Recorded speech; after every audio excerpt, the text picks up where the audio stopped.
Good, cold, and Sunday morning here in the Delaware Valley, guys. Welcome to Philly AM Sports with Al and Mike. I'm Al. He's Mike. I'm here. It's actually kind of funny. We got a snow event. I'm actually here. Yeah, actually, guys, got a little personal stuff to take care of later today. So that's why it's not just Al working. Because if not, it would have been. Because believe it or not, Al, we had a nice, crisp 4 a.m. call out for this morning. So, wow. yeah. So, like waking you up in the morning with that in the call, huh? Hey, listen, I did. I had 15-hour one yesterday. Came in at 2:00 in the morning yesterday, so to get ready for that. Good morning, Robert. Good morning. What's going on, my friend? And Adam, of course. Adam. What's up, Adam? You guys are up bright and bushy tailed early on this cold, snowy Sunday morning in January 18th. It's January 18th, 2026 at 9:03 a.m. And I have not had a chance to talk to Mike about the ongoings in Philadelphia sports over the last week since me and him have been on this show together. A lot of you have heard my raspy voice talk to you about the Phillies and the Eagles. We're going to talk about the Phillies and Eagles, but we also really want to touch on the outcome of yesterday's two games. And Adam already kind of poked his head in on this one. How about those 40-winers?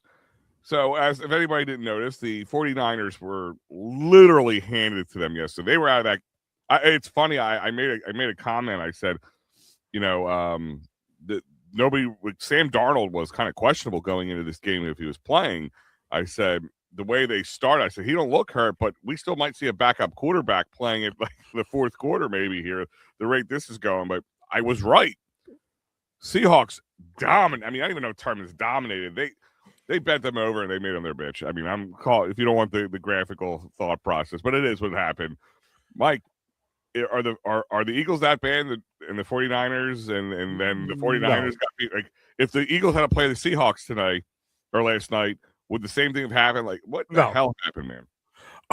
The injuries caught up to the 49ers. Like, let's be real. Like, they were playing on borrowed time. For one game, Kyle Shanahan beat Vic Fangio. And that's what happened last week. Our offense of woes continued, but I'm still going to continue to say this. I still feel like the Eagles have just as good a defense as Seattle. Now, what really kind of worked against us that didn't work against Seattle was their San Francisco special teams. Their special teams were really, really tight against us. Like, we couldn't get, there wasn't no punt return. Like, the opening kickoff, the dude ran back a 95-yard touchdown to get it going. Like, so they were down 7-0 right away. And it just, for me, I'm going to be honest with you, the timing just ran.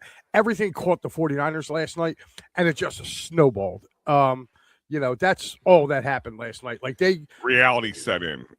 No, not reality. I'm just saying, like, as far as the injuries finally caught up with them to where they couldn't overcome it. And you can't fall behind a team like Seattle. You have to kind of get ahead of them. And the 49ers, literally within their first two possessions, they were down 10-0. Then it was 17-0. So, like, again, before the Niners could even remotely even start moving the ball, they were already down. And like I said, it was a snowball effect, man. It just, you could tell that Seattle was the fresher team waiting. The one that I'm really surprised about, honestly, was the game earlier in the day. Like, I thought Seattle would beat San Francisco. I didn't think they'd beat them that bad, but the game earlier, like, I just shut up about Josh Allen. Just shut up. I don't want to hear about Josh Allen. Josh Allen to me is the AFC version of Dan Marino / Dak Prescott. That's what he is. He'll have great regular season numbers. He may win a few. He may win MVPs. When it comes time to have to play in the postseason, he chokes. And I'm sorry. He's the Philadelphia Phillies of the NFL right now. I mean, looks great in the regular season. And here's my thing is, and I'm probably gonna probably start pissing some people off with this comment. And I'm not here to start this argument, but why is it when certain members of our teams have best and then falter at the end. They're bums. They need to go. They suck. They're not that good. Whatever term you want to use it. But people, they defend Josh Allen to the grave with him. They still he's still considered a Hall of Fame quarterback. This is not what a Hall of Fame quarterback should do. And it's kind of funny. If you saw his post-game interview, I think it's starting to really settle in on him. Like, oh yeah, it hit him hard yesterday. It really did. It hit him hard yesterday. Like, I did watch it, and I'll tell you what too. Like, but I will give it to Allen. He did own up to it. He said, "I didn't play good. I didn't play well enough. You know, it was because of me." Now, granted, like, I don't know if you saw his linemen or some of his teammates. I kind of saw like a little version of it, where like Deion Dawkins started crying. Like the whole team was in tears yesterday, apparently, but again, like, he didn't do any. What did he do that was so spectacular? I mean, to be honest with you, to be 100% real with you, Al, they shouldn't have won last week's game if his lineman didn't pick him up and carry him 4 yards. Which, by the way, I didn't know you could do that. Like, you know, and the biggest proponent against push, yeah, it was the Buffalo Bills, right? They wanted it outlawed, but damn, they damn sure running enough, don't they? They damn sure running enough. I mean, at one point, like, if they want to go vote on it again this year, does the NFL themselves, does Roger Goodell or whoever say, like, Buffalo, you don't have a vote this year. Sorry, you probably ran it as much as the Eagles did this year. You know, like, they ran it more, and you complained about it. So, like, you know, and I think I saw a tweet that said that there is 6 tush pushes yesterday, at least 6 tush pushes yesterday, by people who voted against it. Now, you want to hear something that's funny too? The Eagles actually have a case for them not being able to run it as good this year, and as much as it's gotten stopped, the percentages came way down on that play. So that's why I'm laughing, because if it just missed before, it's not going to be able to do that. What about that call? So he's talking about the Broncos one where the guy, like, kind of rolled and the ball came loose. Yeah, Brandon Cooks. He caught the ball, was down by contact, and then – but – what people don't realize is if you go to the ground, you have to survive the ground. So he probably figured, oh, I'm down on the ground. I'll just kind of like relinquish the ball a little bit. And the defensive back ripped it out of his hand. Well, guess what? That's in the process of going to the ground. You know what I mean? That was an incident. From the explanations I heard is that he did not have full control of the ball. Thus, the ball was in play. The ball never hit the ground. Thus, it's an interception. That's what I was explained. And I guess that makes the most sense. In my eyes, when I first looking at it, not being a referee, I thought it would have been just an incomplete pass. He didn't have control of the ball. It was wrestled out, you know. But it never touched the ground. That's again, not being a ref, not thinking about that part. I mean, it was a great play by him. If it was against the Eagles, I'd be like freaking out right now, most likely. But it was called well. I mean, listen, the Bills made some bad defensive mistakes at the end. The last 2 penalties against Tre'Davious White, the one that was inside the 5-yard line, I can see that because he did start to bring him down. I mean, but that's on review. It was like one of those things. It was like a second or two too early. Right. But the one before that they flagged him on, that was horseshit. That was a simple hand check. He hand checked him and they threw a flag for pass interference. I was like, give me a break. So It was a great call. I mean, it was. And, like, honestly, at first I was a little confused by it, but now once it was explained to me that way, it made a lot of sense. Morning, everyone, for Tacoma, Washington. Mickey, what is going on, bud? I gotta love Mickey. The man gets up early. Top of the morning to you, Mick. Earlier than the rest of us to do this. So good morning, Mickey. And how's the weather out there? Because right now, if you guys are in the Delaware Valley area, it is starting to snow again after yesterday's kind of roller coaster ride of weather emotions. It is now snowing. I know we're supposed to get a little bit more accumulation today than they did yesterday, so we'll keep an eye on that. Hence the snowy background here in the studio. And then Soldier Steve, what's up, going? Steve Fuentes or Fernandez, depending on who you talk to. Either Stidham, May, or Stroud will be representing the AFC in the Super Bowl. Wild year for the NFL. I'll tell you what, I think I don't know why, and I think the Bears Rams game tonight is going to be really really electric.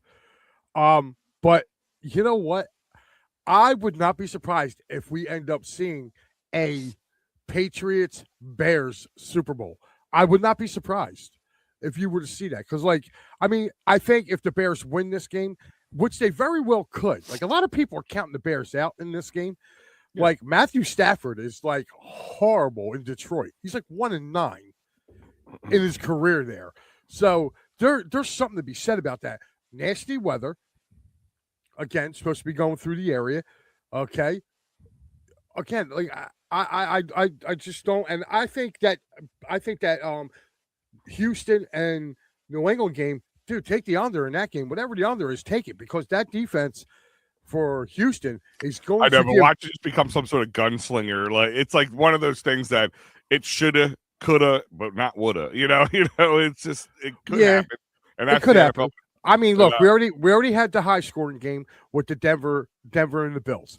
Okay. You had your defensive and blowout game with the 49ers and the Seahawks. So I'm thinking today they're going to be two kind of competitive. I think you're going to get your low scoring game with New England and Houston. And then I think, the game of the week is going to be the Bears and the Rams. I think that's going to be, and I think the Rams get beat again.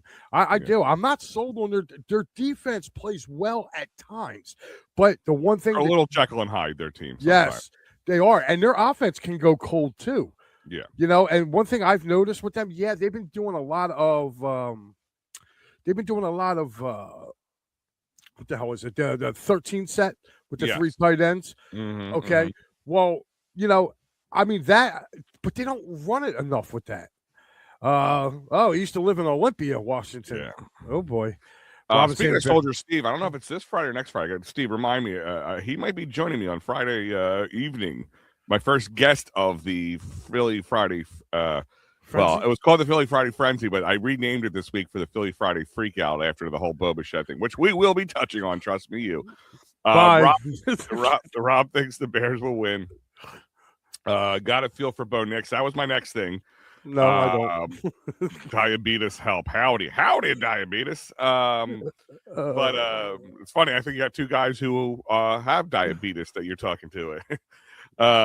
But got a feel for Bo Nix. So for those who didn't know, and what a way, so last night, and I'll get Mike, I want to get your take on this. I'm watching the game. I was actually tuning into our friend Phil Stifles. He was doing a late, live watch along with the end of the Broncos game into the Niners and Seahawks game.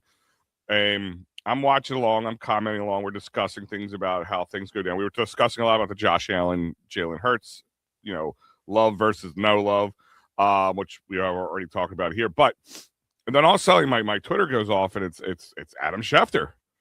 Bo Nix suffers season-ending injury, and he's out. And I had to click on his account twice to make sure I wasn't getting punked, because then I'm like, and I put it into the chat, and I was kind of breaking the news to them, because it was literally, as I was looking at it, it popped up on my screen. It just Schefter thing just hit.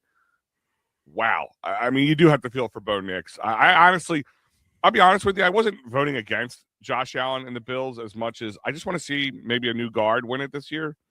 And I like Bo Nix. I can see them. He's one of the. You want to know why I like Bo Nix? I'll tell you what. I kind of feel the Eagles and Bo Nix, and the Eagles and the Broncos, and the Eagles' offense and defensive woes, not exactly the same, but you had a high-powered defense keeping an offense that could score, but not score on demand. I mean, how many games did the Broncos win? 12-9. It was really low scoring. It was just the defense kept them in there. But, there was a big defensive game for Bo Nix and the team yesterday.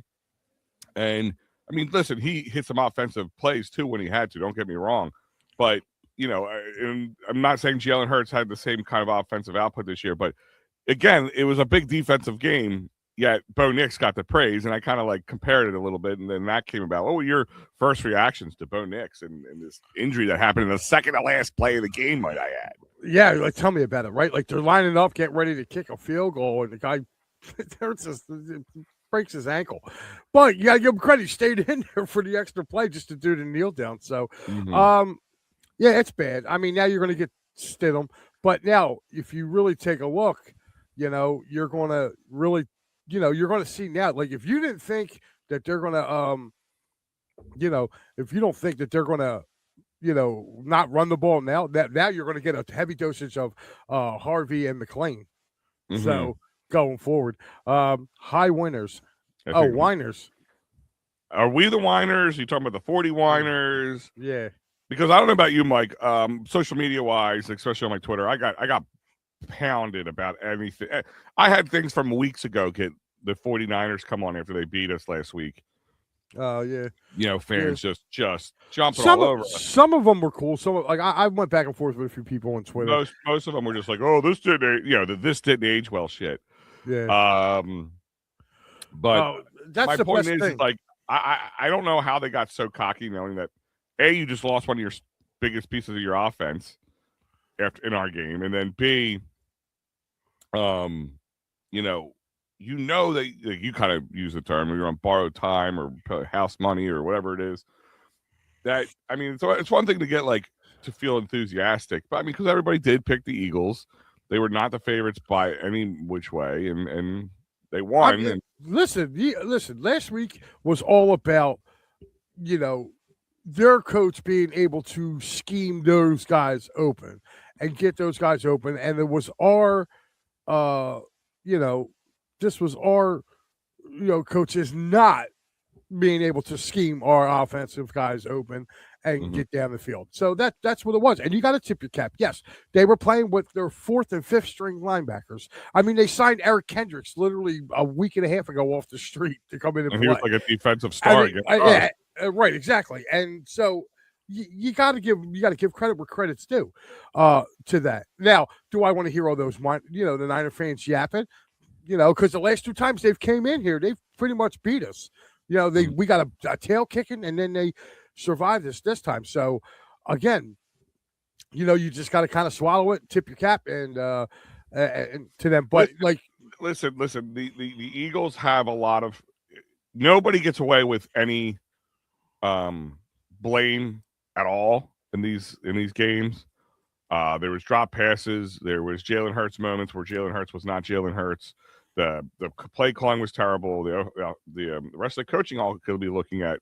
Even the defense didn't play that well. The only reason I might give the defense more of a pass is they had been burnt out. They had probably more mileage on them than any of the other top defenses in the league at this point, because this offense couldn't just not keep anybody on the field long enough to give them a breath and also score a point.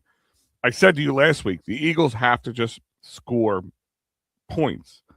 Keep the offense on they had to play. The offense had to play better. You know what I mean? Like they didn't have to put up 50 points, but you had to put up more than 17 points or whatever the final score, 60, whatever the final score was for the Eagles.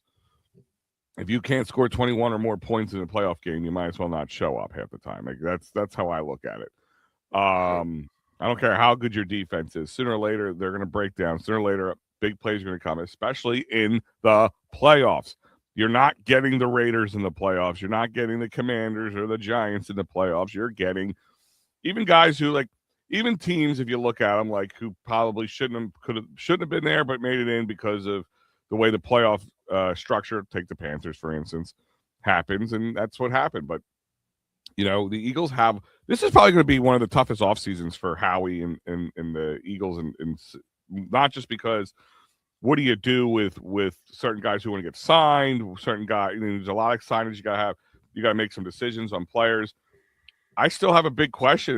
You guys in the chat can comment along, and Mike, your points. But I think there's a chance Lane Johnson could be done.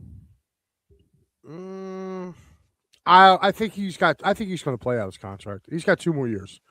I think he plays that out and then he goes. But I strongly suggest that they start giving the kid Hinton, if he comes back healthy this year in the offseason, I strongly suggest he replaces Tyler Steen at right guard. We cannot go into another season with Tyler Steen at right guard. He is just horrible. He got bullied.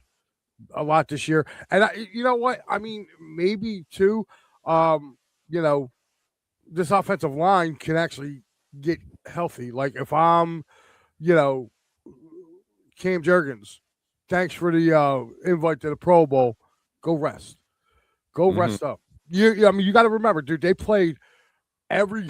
They played the very last game of the season last year, and Yeah. there is something to be said about that. Like Yeah, I mean, listen, there's part of licking the wounds. There's part of things where, I mean, Dickerson's a guy who has had extensive injuries throughout college and football, but yet has Ironman his way through a lot of that stuff. But did that catch up with him between having a long season, between having, just and listen, I really think there was some locker room issues. I really think that, and I read an article late Friday afternoon about from Brandon Lee Gouton over at Bleeding Green Nation that had discussed different how AJ Brown had requested multiple times to be traded throughout the season. So I'm sure that's causing some rifts in the locker room. Team Hurts versus Team AJ, and then are they believing what Nick Patullo was selling them, or were they believing what Nick Sirianni was selling them? Did they believe that the defense could do enough to keep them going and the offense could wake up? Because there was some words by Saquon that really made me feel that that's how the team was operating, that once we hit the playoffs, we'll wake up again. And if you can't do it by week 18, I don't know if week 19 or 20 is going to make a big difference. But real quick, I want to just touch on these. In the last, I always look at things. I want to look at the trending topics and talk about what people are looking at. But from the Eagles standpoint, just some small news that you might have missed in the 24 hours. So one of the comments during the press conference, and I know a lot of people were just blasting the Eagles, especially Nick Sirianni at the press conference, but that Howie Roseman and saying that it is technically or Nick Sirianni is technically leading the coaching, the OC search, but Howie's also, and Sirianni said that the OC will have autonomy over the offense. Yeah, are they just admitting what we already know? Yeah, pretty much. It's going to be like, people were kind of saying, hey, we want somebody to come in here and we need the Vic Fangio of the offense, where this guy just comes in and takes over the offense. If you don't know, I was put out a little earlier. Sometime this week, they're going to meet with Mike McDaniel, the Miami coach. So I got a feeling if he doesn't get a head coaching job, which I don't think he will get a head coaching job, he's a guy that's going to have to come back, be a coordinator for a couple of years, I think, before he's going to get another job. Speaking of one of the ones that people were talking about, I don't think he was high on the list, but Stefanski, if you didn't notice, he got snagged up by the Falcons. Yeah, well, that was rumored. Yeah, that was rumored. I think Stefanski got a little bit of a pass because it was the Browns. The Browns is the organization. Just like people are saying Robert Saleh should get a head coaching opportunity. I've been hearing his name a lot with the Raiders. I've been hearing his name a lot with the Raiders. But here's the thing, though. Like, if you listen to certain people, like, they're saying that really that, like Max Crosby wants out. Like, if you really want to go and if AJ Brown wants to be traded, I'll go make that dude a Raider. I'll send you my superstar. You send me yours.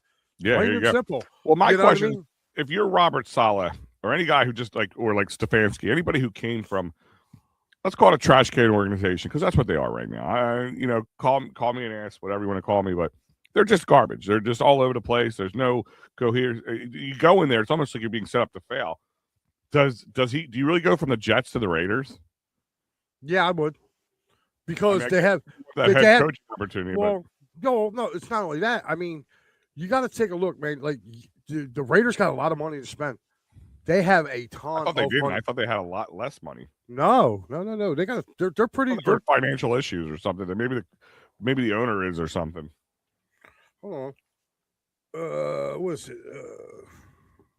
Let's see. Here we go. Amy Craig Scarduzio. Am I saying that right? Amy Craig Scarduzio. 49ers got their ass kicked in. Yes, they did. Ha, ha, ha. Their dancing team and fans got what they deserve, and Purdy sucks. We will We will retool and get back to the Super Bowl. Go Birds, everybody. Hey, thank you for chiming in. And if anybody else, I know a lot of the guys already do, but if you haven't, like, subscribe, share, all that fun stuff. Yeah, I mean, I think a lot of people feel that way. I made a joke because we're talking about the OC. Yeah, I'm not to cut you off for a second. Al. I'm literally looking at the top team, the cap spaces coming into next year. Raiders are at 82 million. No, I know you're saying cap space, but I'm hearing that I heard that there's like financial issues with the ownership. Oh well, that they may not be willing to pay big deals, but I could be wrong. I could be misreading that. But yeah, it's I'm actually looking for next year or for 2026. They're number 2. Effective cap space right now. They are at their cap space is 82, but their effective cap space is around 70. So Okay. if you believe it or not, it's like the 3rd highest. It goes from second to cap space, then effective cap space. They're second. The Chargers kind of sneak in above them a little bit, but the top one is the Titans. The Titans got $81 million that they can go out and actively spend. The Eagles, by hand, their active cap rate right now is like $6 million. Yeah. So kind of go with what Amy said here. Everybody thinks the Eagles were retooled. I believe they very much well can. I said, would it be funny if they did pick up Brian Daboll as the OC, go to the Super Bowl and win? It would be another Giants cast off that brought the Eagles another Super Bowl. Would that just be salt in the wound, Mike Laro, at that point? Yes, it would. Yes, it would. And it would piss my son off because my son's so happy.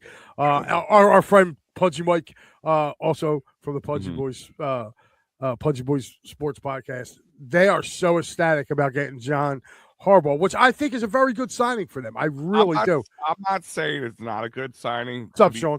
To be honest with you, I'm not saying it's not a good signing. I think it's an overrating sign. I think they're overrating the situation. Now, here's my thing is, if John Harbaugh's clout helps out in the sense that, because their GM is just horrible. They pick good players, but I don't know if they pick good players that fit the right scheme, or they don't work on well. I don't know what it is. The Giants just fail in a lot of different areas. Throwing $100 million at Harbaugh, and let me just be honest with you. And I'm not hating on Harbaugh, but I look at it this way: of all the heat that me and you have to defend ourselves, especially from some people in this whole own network here, calling us homers. What's a reverse homer? A hater? Homers and haters. Should make that a show. For everything the haters throw at the homers, that's John Harbaugh. If John Harbaugh had the same success that he had in the Ravens, and then we'd be like, good, see you later. We're done with you. We're tired of tripping at the finish line. We're tired of not even getting close to the finish line. Because I did a whole thing on Friday. I'm like, if you look at it, he has not won a Super Bowl since 2012. That's 14 years ago, Mike. 14 years. He went to one AFC championship game maybe in 6 to 8 years between that time, since that time. And other than that, it has been no playoff, a loss in the first round in the wild card, or maybe a loss in a divisional round. Well, here's the thing. He's had Lamar Jackson. He's had a really good offensive weapons. He's had a really good defenses behind him. Yet they kept falling. Why? What is he like? Why is the love for John Harbaugh as much as it is? When if he was in Philly at this point, we'd probably be like, it's time for a change. Right. Well, here's the thing. People in Baltimore are saying that now. Like what you're saying, people who follow the Ravens are like, look, it's time for a change. He's got to go. But it's a good hire for the Giants because, and this is why I'm saying it's going to be a good hire, is because they need a culture change up there. Sure. They lost their way from being preeminent playoff and Super Bowl contending team to mediocrity, okay? And you need somebody who's going to come up there. Like, if they would have got just one of the hot coordinators, their culture wouldn't have changed, okay? They needed a guy with a presence who's been around the block, okay? And this is why I feel like Harbaugh is a really good pick for for the Giants. I think the Giants are going to be much maligned. They're going to be much better just for the simple fact of they do have a young quarterback. They got a nice young running back. They have a nice young wide receiver. So they got the three, and they got a pretty damn good tight end, too, in Theo Johnson. So they have the pieces in play there. They just got to draft some more, get their offensive line, which, by the way, now one of their guys, one of their top free agents, is going to be Tyler Lindenbaum. Lindenbaum's a free agent. He played for Harbaugh. He'll probably follow him to New York. Again, what we used to laugh about the Giants was, oh, yeah, you guys got all these great players, but you got no line to protect them. Well, now they're starting to build up that line. If you really take a look, they've actually been putting into the line, but they haven't produced it. They haven't nurtured it. They haven't grown it. So I'm not saying he doesn't boost them, but I think Giants fans need to pump their brakes. How the coach makes that big of a difference, and then when the Eagles fan, as soon as he became available, fire Nick Sirianni and put him in. I saw that too. I said, put Nick Sirianni's 5 years up against Harbaugh's last 5 years and see if you still want the same. And I even said to Matty B on Friday, I said, listen, if I came to you 5 years ago after that final game, Doug P and all them, last coached and Carson last played, and I said, if I put my hand on his shoulder and I said, listen, in the next 5 years, you're going to make the playoffs every year, you're going to go to the Super Bowl twice, and you're going to win it, they'd be signing me up. But now it's not enough. That makes me laugh. But we're getting a little behind on comments here. So real quick, Sean saying the 49ers need to make a change at general manager. Do the 49ers need to make a change at general manager and move on from John Lynch? I don't know. To be honest with you, I really don't know the answer to that. Well, yeah, and I'm gonna kind of bite back on this comment too.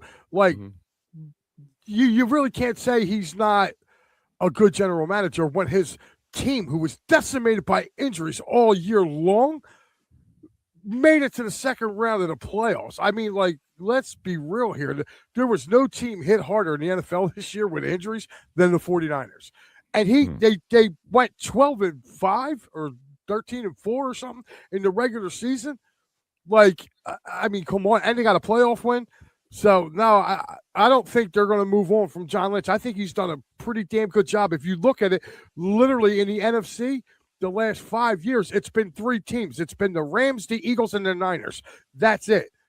I say he's doing a pretty damn good job out there. Ryan saying, need a complete overhaul in philosophy, not allowing any coaches such as Nick or players, Jalen, etc., to have a say on the OC. Need a true vet, one with pedigree, who is all about making adjustments, motions, and audibles, creativity about confusing and making teams off balance and overthink. So I'm going to agree with parts of his, Rye.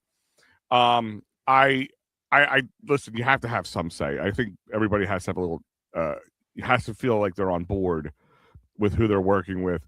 I want to put in, I don't care if you guys feel, I know one of the big things everybody's saying that we need is a coach who's going to be here past 1 year. I really don't care. It's played out well for us, for those who haven't. I just want the best person available to fix the problem. I don't think they need a complete overhaul or a change in their philosophy. I think there just needs to be there's some issues in the locker room, I believe. And I think part of it's A.J. Brown and his vocalization. I think part of it's Jalen Hurts and his non-vocalization. It's like if we could find an equal medium between the two of them, we'd be okay. I would like a vet as well, but it's more about the last sentence here. I agree with creativity and confusing and making teams feel off balance and overthink. Yeah, Ryan, that's what we want. It was a very plain Jane. Here's my thing is I don't think you can hire Mike and tell me if I'm wrong or not. The Eagles just don't have the ability to hire from within for a guy who's never did the OC, who never called a play at all, because we know our guy can't do it. We know Nick Sirianni cannot call plays. He really can't. No matter what we think or say, he might be able to look and help plan, but in moment feel for the game, I don't think Nick Sirianni has. So if you have a guy who's a first timer like Kevin Patullo, who I just feel like if he went somewhere else, he would have a better chance of succeeding. Who could step in and say, like, Kev, you got to stop calling each play individually and have a few plays drawn up based on what could happen, like a chess match, like be a couple plays ahead, and like Ryan just said, have some trickery, have some things that make the eyes move and keep your eye on the ball, like watch my left hand, but my right hand's going to get you. But yeah, it's just you can't hire from within because who's going to back you up? That's the problem. He was on an island on his own. Yeah, and a lot of people were like, well, they did it after the 23 season. They hired from within. Well, that's because they went and got Jalen's guy. Mm-hmm. Okay, and Jalen's guy couldn't adapt. But they hired somebody who never called plays before. Right, that's what I'm saying. I'm talking about Johnson. Johnson didn't call plays. So now, but you have nobody to back him up. But here's the thing. Now they go and do it again this year. But this time, they kind of were smart. The quarterback's coach, forgetting his name, but he was a head coach in college, and he called the offense. So he knew how to call plays. So I'm not buying into, I think Petula was a scapegoat for this because sooner or later, how many more coordinators are you going to bring in that they have to retail their offense to Jalen Hurts? Mm-hmm. Like, Hurts is supposed to be a quarterback. All right. Yes. Granted. Now, I get it. He's had a ton of offensive coordinators. Okay. All I got to say is this. If quarterbacks go through different, coordinators, but Jalen's game still seems to be the same. Like, it's really how many more our offensive coordinators are we going to have to go in here that when they get here, they're going to have to tailor to his limits. You see what I'm saying? That's what an offensive coordinator does. I mean, I listen. Jalen Hurts in no way is a perfect quarterback. No, but no quarterback is. No quarterback is. There's ones that are better, have less notable, foibles, whatever you want to call them. And Jalen Hurts, there's good and there's bad with his game, and sometimes you just got to make sure the good outweighs the bad. But that's what a good OC does. You're supposed to take what you have and make it happen. It's not the scheme then the players. It's the player. It's the personnel then the scheme. It's the way I coach. I can't. I have an idea of my playbook looks like, but until I know who I have to run that playbook, well, I got a guy can't pass for a worth of crap as a quarterback. Well, guess what I'm going to do? I ain't throwing the ball very often. You know what I mean? But here's the thing, though. You're going to be put in situations as a good defensive coordinator will. They are going to take away what you do well. And again, you have to be able to plan for that. Yeah, you have to be able to plan for that. This is what I'm saying. They didn't plan for that. Okay, and I think Jalen, and I've been one of his biggest backers. Trust me. I like I said. You can go back on our old Devereaux sports page with me and Pat when they drafted him. I said he would lead the Eagles to a Lombardi because I truly believe that guy really does go out and work on his game. But his willingness to not throw over the middle deep, okay, is something that it's well spread now, okay?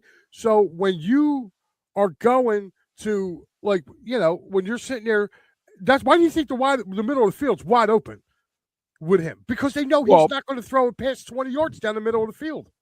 Well, here's the thing: is look at it from this point of view. Kellen Moore, right? Mm-hmm. He threw over the middle of the field, not as much, but he did. He picked his opportunities. I mean, in the Super Bowl, the well-known Devontae Smith kind of nail in the coffin touchdown pass. That was deep and down the middle, right? Nobody's going to deny that. That's one of the most popular ones. But I mean, he knew how to do it and draw it up. That it wasn't just about throwing it over the middle. It's about drawing up a scheme that pulls everybody out of the middle and being able to do it. See, that's the difference. The offensive scheme is not about making sure Jalen gets it down the middle. So that's two players. No, it's about making sure the other players are doing their jobs and pulling people away from the middle, which gives him more comfort to do so. I'm not going to sit here and be an apologist, but I'm saying that's what you do. If a guy has a weakness, you have to be able to scheme up things that pull the weak. Make it hard for you just to attack the weakness. Like, how many times did we hear, going into the Giants game, right? Mm-hmm. Going into the Giants game, all we heard is their defensive lines beat up. They should be able to run the ball. The offensive line should be able to play better. They're on third-string guys. They're not going to be able to block. All that stuff, right? But it didn't come. They were able to still do it. Why were they able to still do it? Because they schemed right for it. That's what happened. Yeah, but listen, you could scheme until the cows come home. Like, your quarterback's got to go put the effort in to get better at throwing down the middle.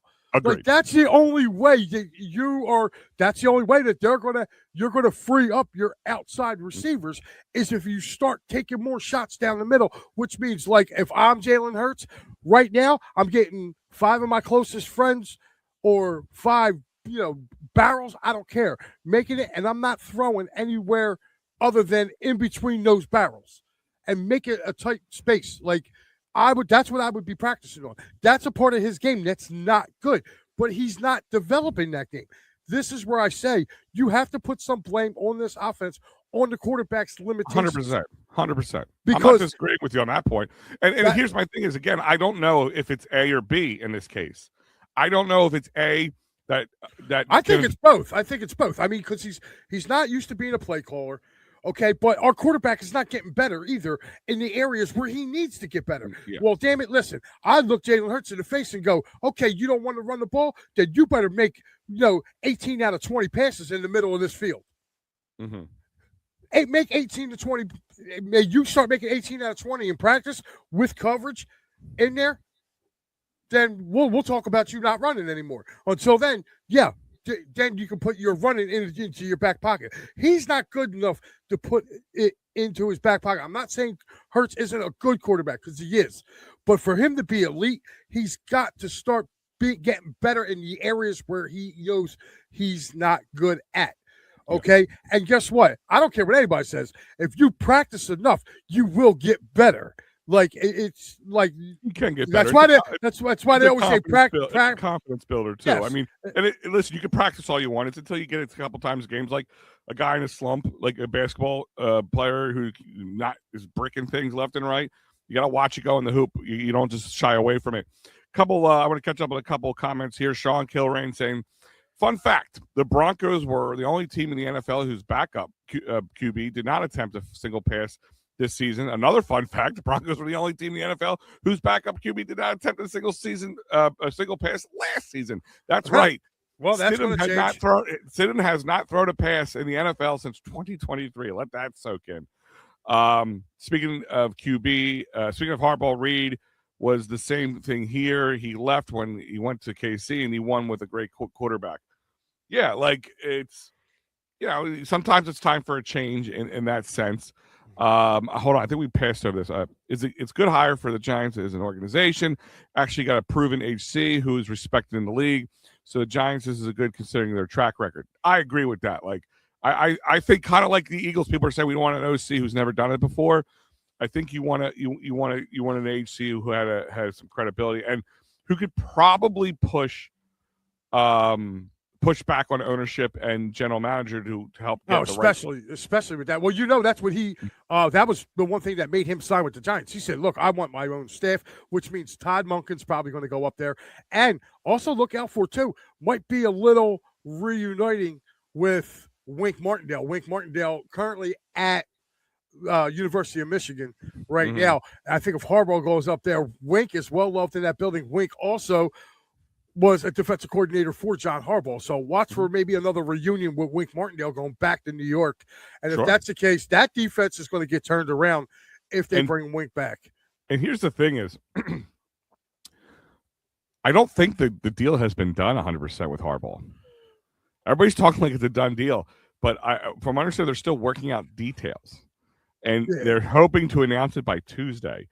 This could ultimately blow up in the Giants' face, and this whole John Harbaugh conversation. Can you imagine that? Because watch check on all your Giants fans. Check on all your Giants fans friends. Like health. And if he leaves, can you imagine? Say he leaves there and goes to say Tennessee. Mm-hmm. He ends up going to Tennessee or something like that. Oh my God! Not maybe, I don't know. Hey, listen. If he wants a quarterback that's almost like Lamar Jackson, you want to go down there with Cam Ward? I want nothing like Lamar. I think Lamar Jackson is the most overrated quarterback in the NFL. One of the most overrated quarterbacks.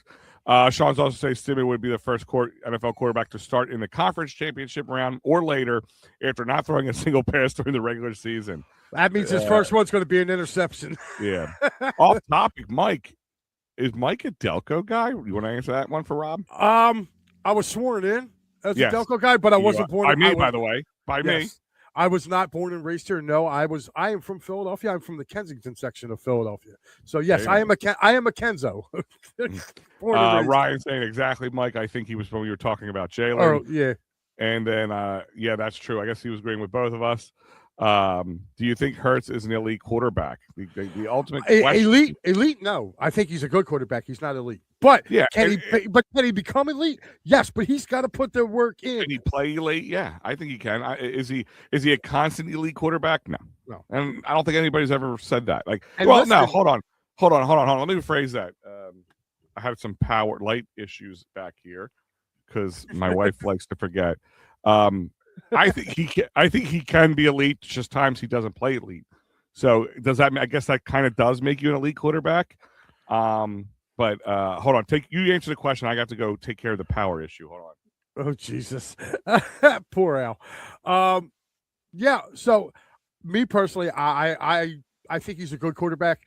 I don't think he's elite. I think he has to, just get better at his areas of deficiency. Now, do I think he can get better at those? Yes, but is Jalen willing to put the work in? Because before, we heard about the rent is due. He had all these positive sayings about what he needs to do to get better. But the thing is, I kind of feel like after he got the bag a little bit and now he got the MVP a little bit, head kind of got a little egotistical a little bit. I've seen that so far this year with Jalen. I've actually said that I don't know if it was Jalen or the team in whole that the Kevin Patullo, like, we don't really need to go find another great OC. We know what we're doing. We're championship bound no matter what. It was a little bit of a hubris hiring, a little bit of like we got this. We were okay. Do you find ironic that Hurts decides to throw the ball down the middle in triple coverage on the last play of all times to throw down the middle finally? Yeah. I mean, that's a good point too. And again, like, people are on him. And let me ask you this question. Part of the argument has been with Jalen, Mike, is that play call and he didn't push back when the play call was called in. And it looked like he did he was conversating.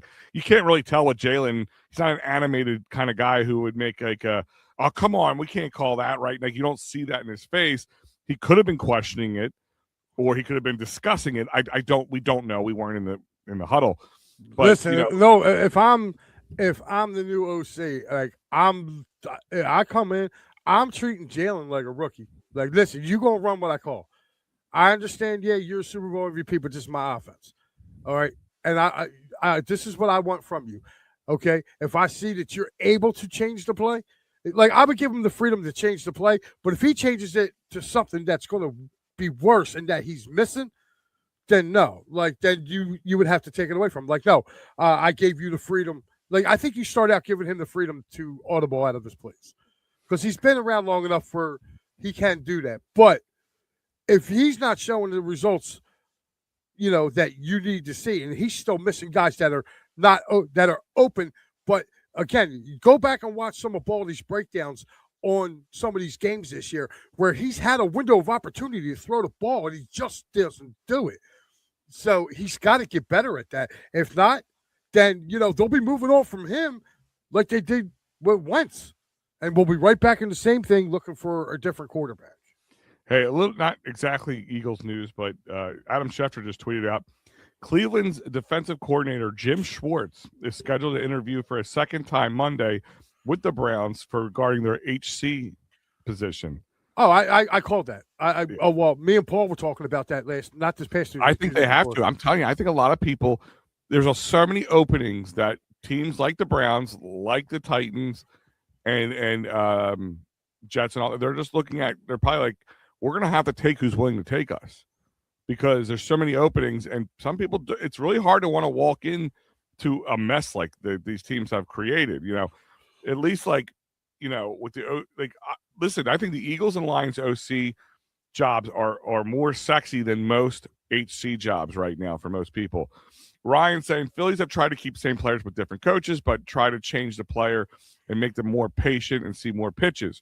Well, guess what? It only lasts so long before they revert back to who they really are. Not actually find players who do what they want and seek, force them into something they're not. I get what he's saying, and you can teach these guys, right? But I agree with you. I mean, we're going to talk about the Phillies in a minute. I want to hit up the rest of these comments and then jump into that. But the same idea is you should be able to work on your plate discipline, because they did at times, and it worked when they worked on their plate discipline. But yeah, when the rubber meets the road, sometimes they revert back to their old ways. old Yeah, ways. I mean, listen, I'm looking at the head coaching vacancies right now. You got 9 head coaching vacancies. Mm-hmm. I mean, literally, you got the Steelers, the Falcons, Ravens, Dolphins, Browns, Giants, Cardinals, Raiders, and Titans. So, I mean, if they're going to interview Jim Schwartz, won. He was head coach before. He was a head coach in Detroit. So, and he'll have that defense ready to play. Hopefully, he's smart enough to go get himself a really good offensive coordinator and say, dude, you handle that. I'll handle the defense. But here's another name, too, to keep in track of that Giants for defensive coordinator, too. Raheem Morris. Keep an eye on that, because if they can't get Wink to come back to join Harbaugh, look for Raheem Morris, who also coached under Harbaugh as well. So, and I agree with Rob's point here, and it's probably been my stance on Hurts the whole time is stats aren't the factor. It's just he keeps winning. I mean, yes, he does find a way to win, and that's why people makes Jalen Hurts makes almost the best from a sports talk conversation. Mike is like the best quarterback in that sense, because even though he wins Super Bowls, you can criticize him because it's not typical. I referred to Jalen Hurts like a really good knuckleball pitcher. It looks weird. It doesn't always come out the way you think it's supposed to, but it's effective nonetheless. That's kind of how I look at it. Right. And real quick, I'm gonna hit some more of these comments, but I want to just mention we talked about OCs and all that stuff. Apparently, the Eagles have requested interviews from Jim Bob Cooter, which we all know him from the Lions, as well as the offensive coordinator for the for Indiana, or for the Colts, Indianapolis, I should say. And then they also have interviewed Mike Kafka. But another person we might worry about losing, speaking of defensive coordinators, defensive line coach Clint Hurt will be coaching the Senior Bowl, potentially causing him to become another future head coach or maybe defensive coordinator somewhere else. And the Buccaneers have interviewed Michael Clay for the same job that he had here. So that's kind of the bigger news that's been popping out. And again, of course, the AJ Brown. Apparently, there's rumors that Brandon Graham wants to come back next year. Guess that's a conversation for another day we can have. Wow. And that's that's. I would let him come back. Listen, if Brandon Graham wants to come back, he look, in the short limited span he was here, he played. You know what I mean? He wasn't. I mean, he's not great. He's going to be like right now. He's kind of the, he's kind of like our version of Von Miller. Von Miller goes to a different team every year trying to chase a ring. So does Bryce Harper print another not elite shirt and give it to Jalen? Yes, and let him work off season with it, he's been working off season. Let's hit some of these comments, because we got to touch on this Philadelphia Phillies a little bit. We will. Yes, it's 5 minutes to an hour, or we're 55 minutes into it. We have not done it, so I have to see the effort on Hurts when he keeps changing new offensive coordinators every year. I have to see it have effect on Hurts when he does, and it does work for. I mean, listen, look at him with Kellen, look with him with Steichen. He was loose. Everybody was loose.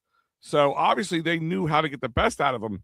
Kevin Patullo was just worried about play calling. There's more to OCing than just play calling. If that's the case, I think they showed that Jalen does not have the power to change the play in the huddle, and I didn't take over any play calling versus Minnesota like a lot of us thought. You're still a great guy, Mike, even though you grew up in Philly. Don't hate. Not just Philly. He grew up in real Philly. K&A, bro. That's real Philly right there.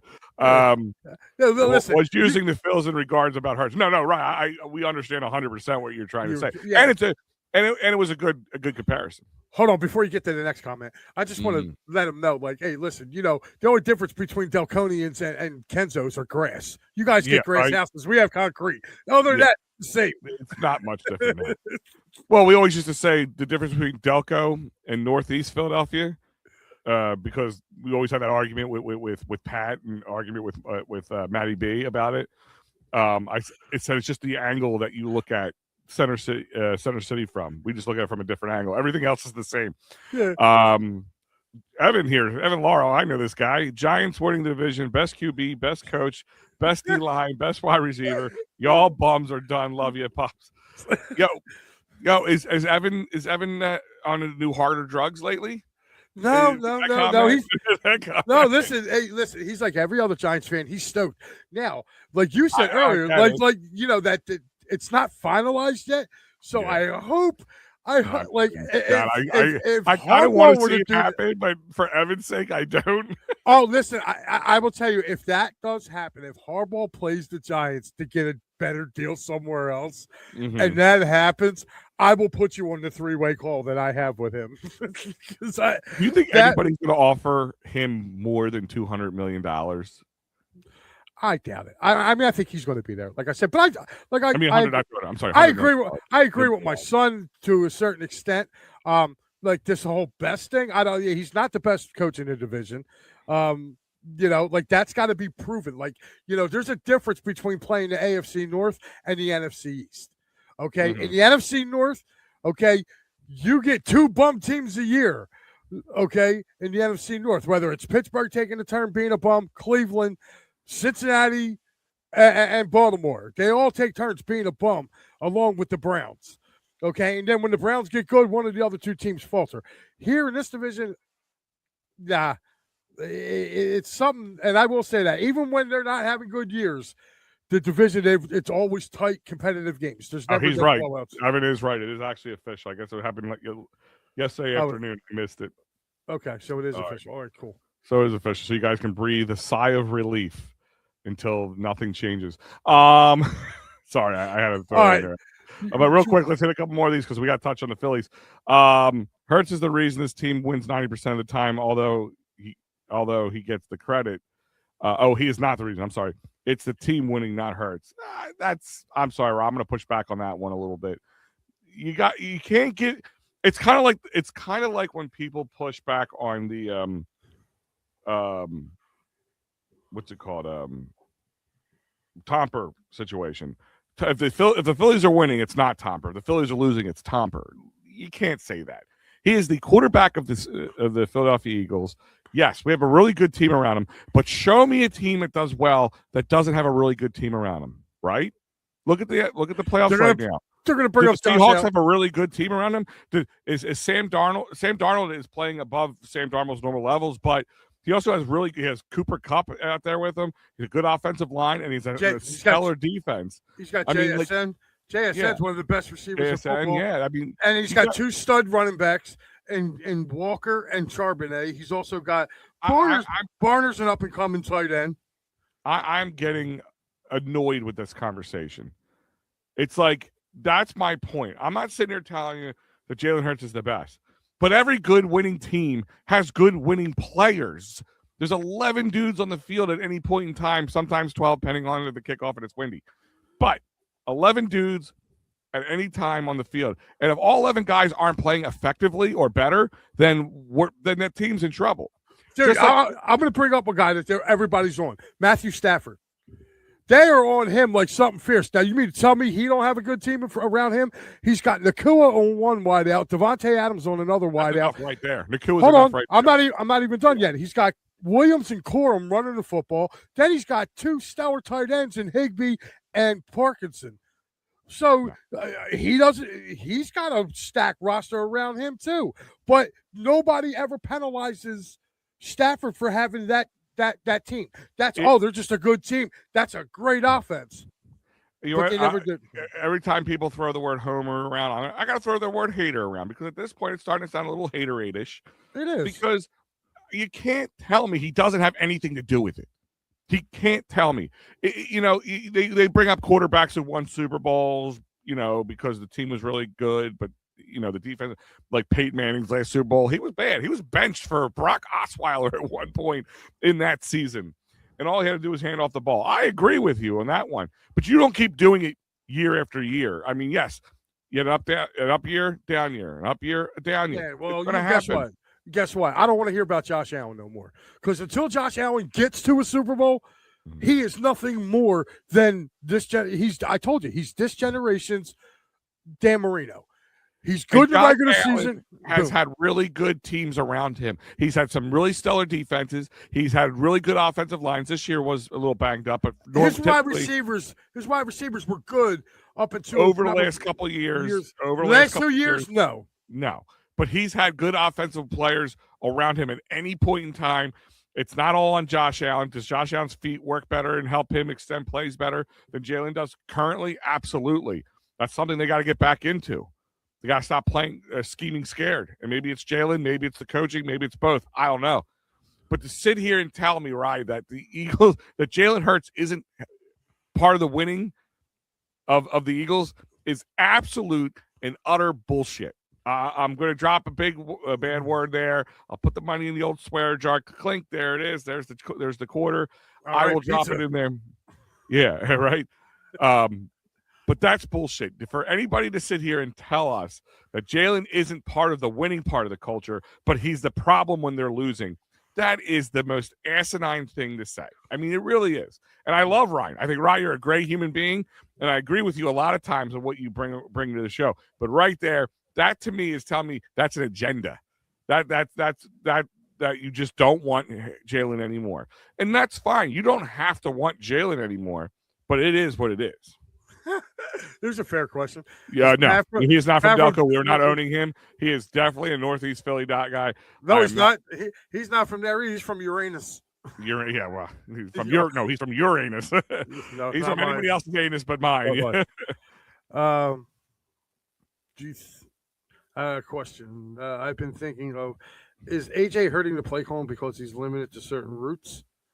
Isn't he the best route runner? Used to use all. And then technique. I mean, he got a point there too.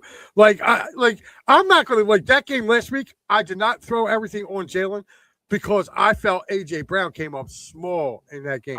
Big time. Always open, but not always catching. Yeah, I mean, so yeah, and you know what? I think he needs to. I think he needs to go. Listen, I think he got his ring, and would he take another one? Absolutely. But I think it's all about AJ Brown right now. He's a diva. Nobody's shocked to use those terms. That A.J. Brown's a diva. He's not Terrell Owens yet. He's not Ocho Cinco yet. He's not Antonio Brown yet. Hopefully, he doesn't get that far. That man's just straight nuts. But he is a diva, and I believe he's part of the problem in the locker room and on the offense. He was not how many times do we get him on about effort? How many times we get him about not running the route or not making the play for the ball a little bit better? And then he had the opportunity to be the hero of the game, and he lost it. You think we're negative, Robert? Yeah. You ought to come on at 9:00 tonight. Yeah. All right, let's transition.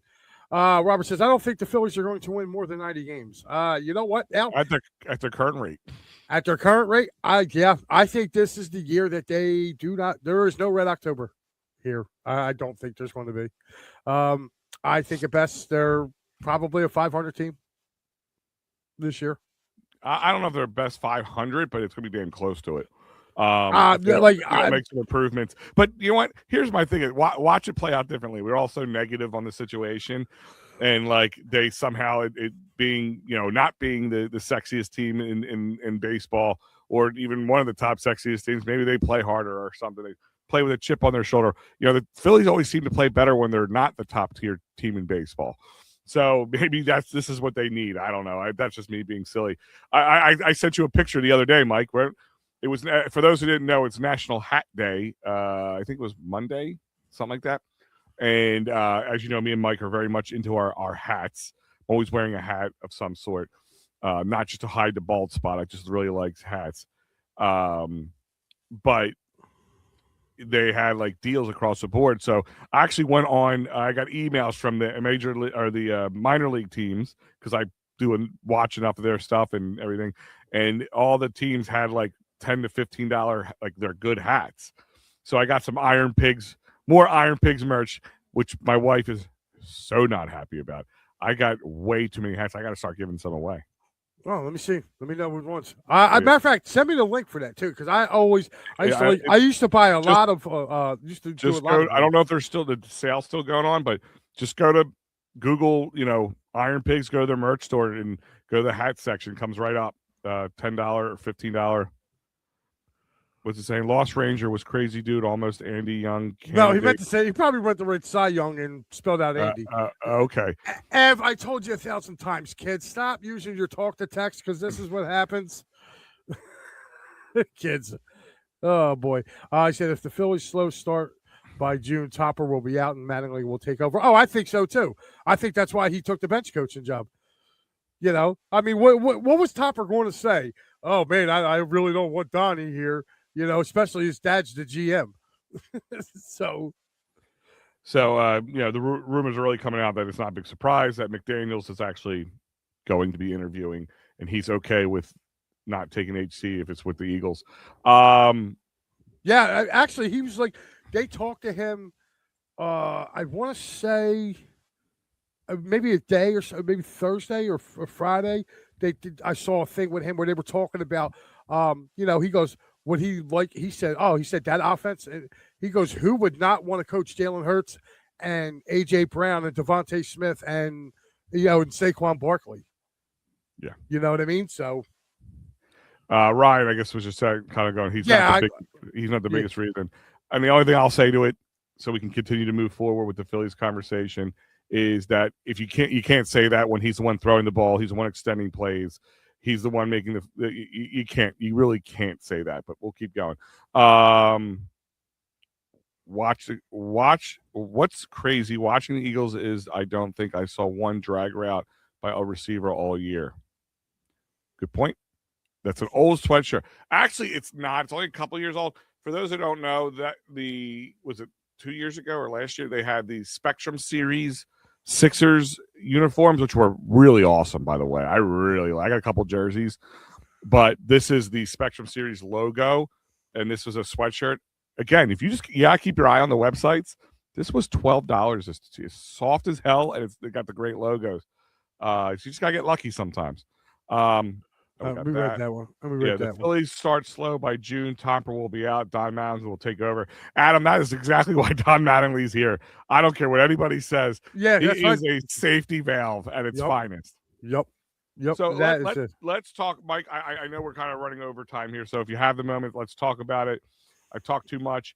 The Phillies, one of the big things, especially Friday, I had to go live not too long after, later in the afternoon after it happened, or later evening after it happened. The Bo Bichette deal falls through.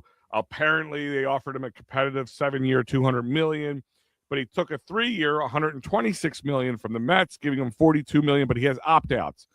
Is this the way the world's going now? Do the Phillies got to get on board with these long contracts and understand that people want more money and more out options? Yeah, I mean, hey, look, listen, maybe that's where it's tending to, but I look at it this way. All right, yeah, he's going to get $42 million to go play with the Mets.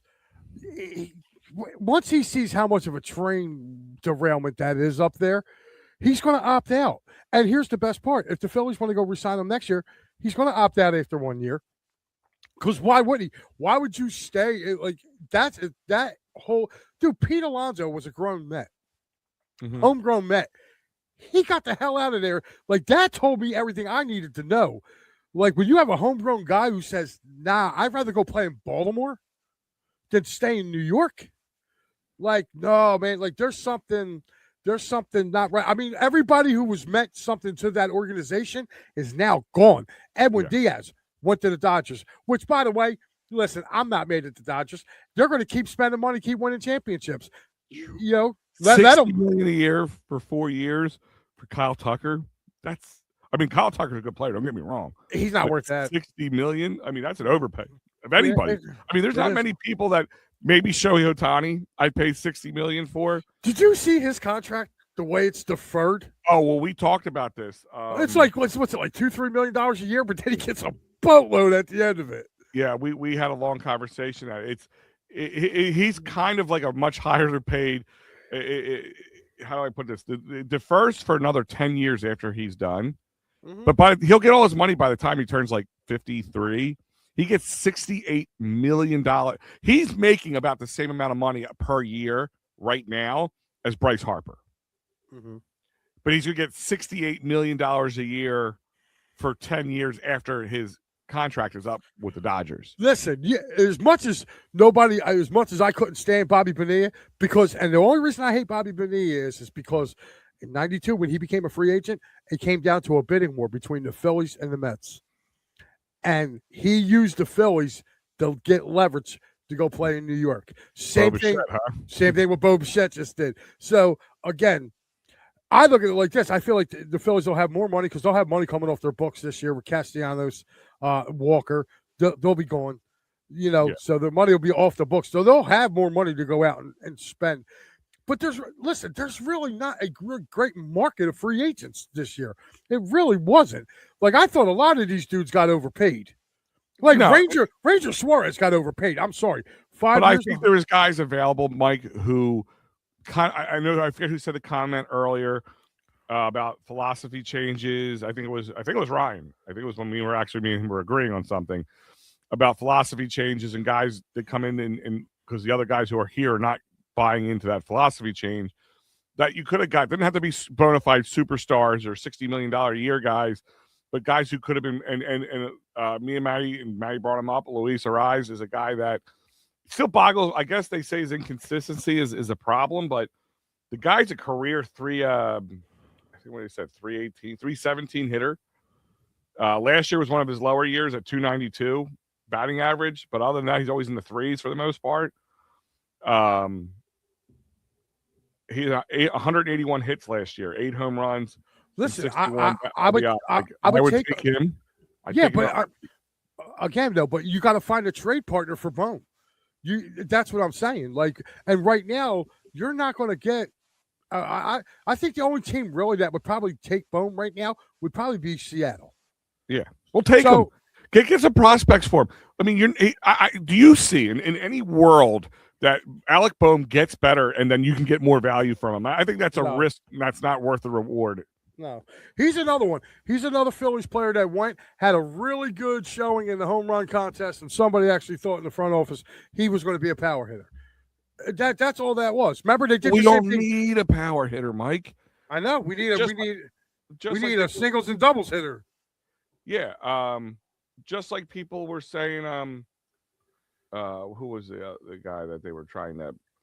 He's like, oh man, Suarez. He was like, he's a third baseman, but he's like 35 years old or older. He's really. Eugenio Suarez. He was on a tear last year, and they traded him to Seattle, and he was supposed to be the big bat for Seattle, and he flamed out. But he's also a high strikeout guy. Yeah. That's why I like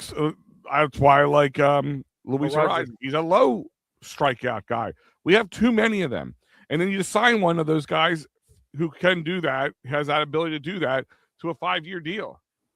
But did they sign not Ariz, the other one, Suarez? Did they sign him? Because I thought I read somewhere they signed him to a minor league deal. Who? Senior Suarez? Yeah. Not that I know of. Not as I let me just see. Hold on 1 second. I know they signed Reneria's kid too. They signed him to international. He was an international signing.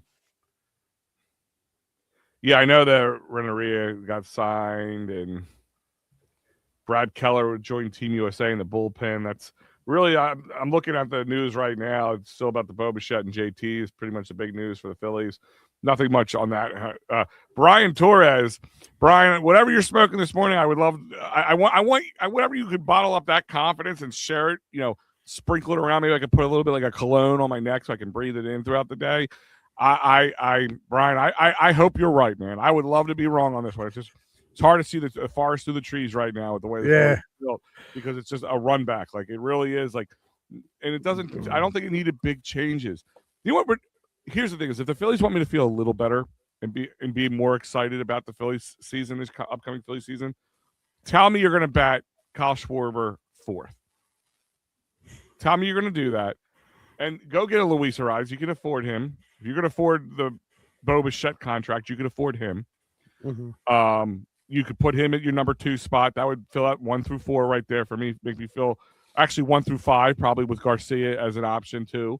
JT's back. It's 1 through 6, I guess. Even better. Go unload Castellanos for what you have to do with him. Go unload Bohm. Get whatever you can get with him from the Mariners. Just there's just got to be a culture change and just bring in other players who can just make some change. I don't think. Listen, Bo Bichette in my eyes would have made a big difference, but I think you could still make a difference without having to go break the bank. That's just my thoughts on it. All right, so I don't know. I think they're a 500 team. I would like to see them get a rise. I think if they get a Luis Ariz, I think that will definitely help them. I'm not. I'm a little less, I guess, disappointed than you. I could have cared less whether they got Bichette or not. To me, I didn't feel like he was going to be the answer. So, my son is moving back to the area. Says, "Look like we're spending time down the shore instead of." Yeah, we're going to Lakewood. We're going to watch the Blue Claws play. Actually, me and Matty B were talking about. I want it to happen this summer. You, me, him, Pat, whoever, Steve. I want to go up together to maybe go there or go to Allentown and go catch an Iron Pigs game. Sounds like a plan. My plan is to do that a little bit more this season, just because. Yeah, hey, I don't from a family standpoint, it's less expensive. Well, yeah, that, and I don't want to give the main ball club my ticket. Like, I was going to get season tickets this year. I really was. I was going to buy in, go get me a couple tickets. But then I looked and I was just like, for what they want now. Well, I was a season ticket holder from 09 to 15, those 6 years.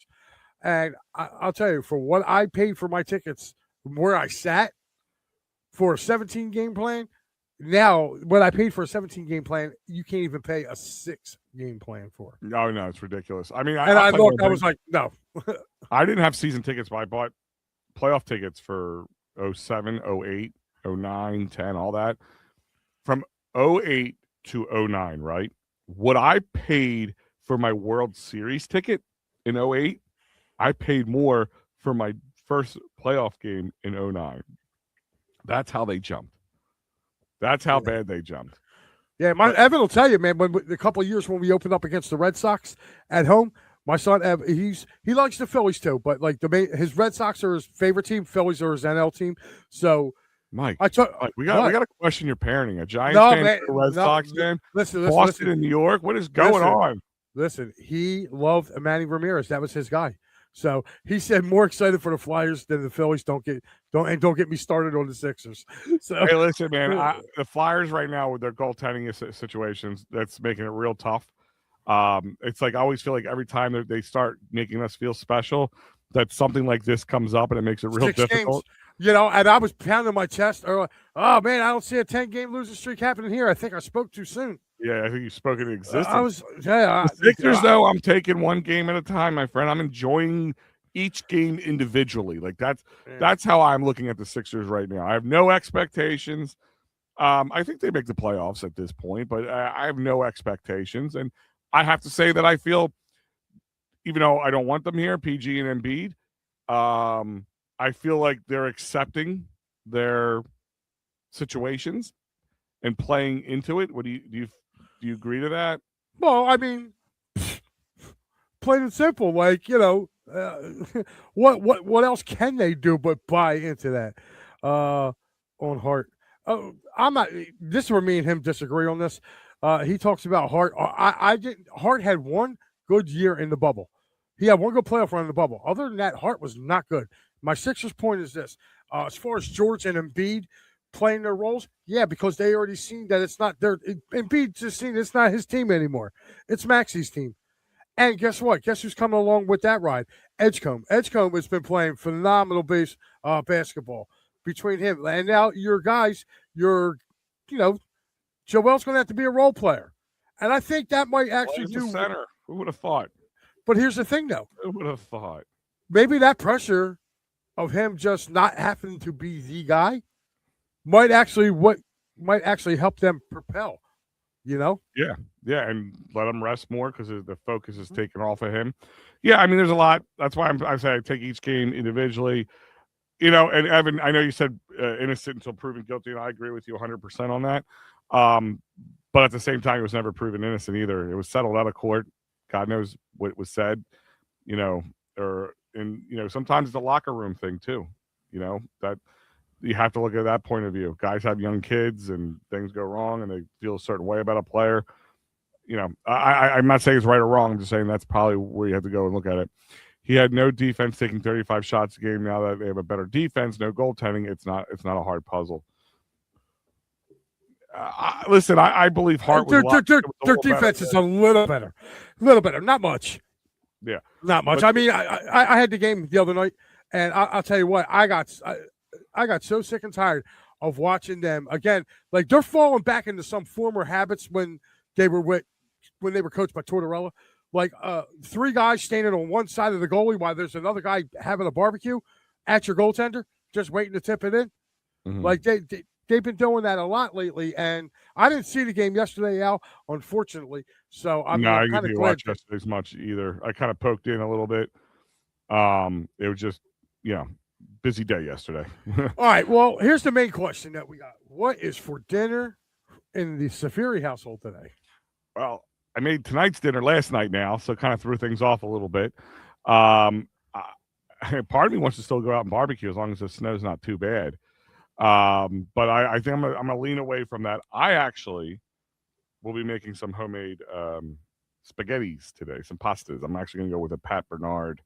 I'm gonna steal his, but it's gonna be all homemades. Everything's homemades. Okay, so it's homemades. Okay, I have no idea what I'm doing yet. The home foreman hasn't told me what she wanted to do. And we actually have to be we're going to be getting ready to head out for a little bit. Be careful. I know you have to head out, but hopefully the streets are nice and clean and cleared. That's all right. My crews are on it. The PennDOT boys. My son's having chicken cutlets. Oh, yeah, I was just putting it up too at the same time. Yeah. Kid right after my own heart. Chicken cutlet. You know what? Maybe. So the other night I made chicken cutlets a couple nights ago, but I freeze a lot. See, when I make things, because we have such a big family, it could have 6 kids, 6 people or more at any time here, between my father-in-law and then my son, my older son, who can either be working or not. But I always make a lot more, and especially when it takes chicken cutlets, because what I hate doing, I hate breading. I hate making. That's the only reason I don't like making chicken cutlets. I hate breading the chicken. So when I make it, no, I just hate the process of the messy process. I don't mind cooking chicken and setting it all up. So what I do is I get my 16-year-old son to do the breading while I'm cooking the chicken, because that was the other problem. Like, when you're doing it by yourself, you got to bread, and then cook, because it's hard to cook and bread at the same time and jump back and forth. So when you have another person helping you, it does make it a lot easier.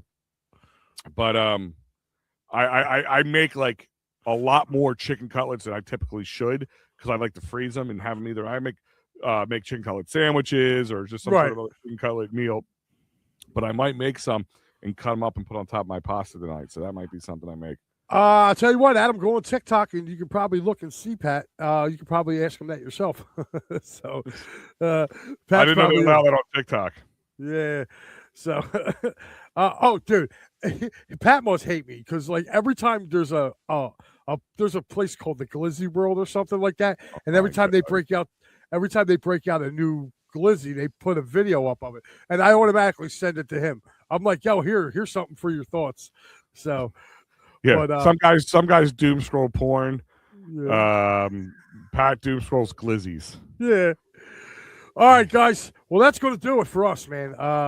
For Al Safiri, I am Mike Lauro. I will see you guys. Oh, wow. Wait a minute. Oh, there it is. You guys have a good rest of your Sunday. Don't forget, Matty B, the coffin will arise.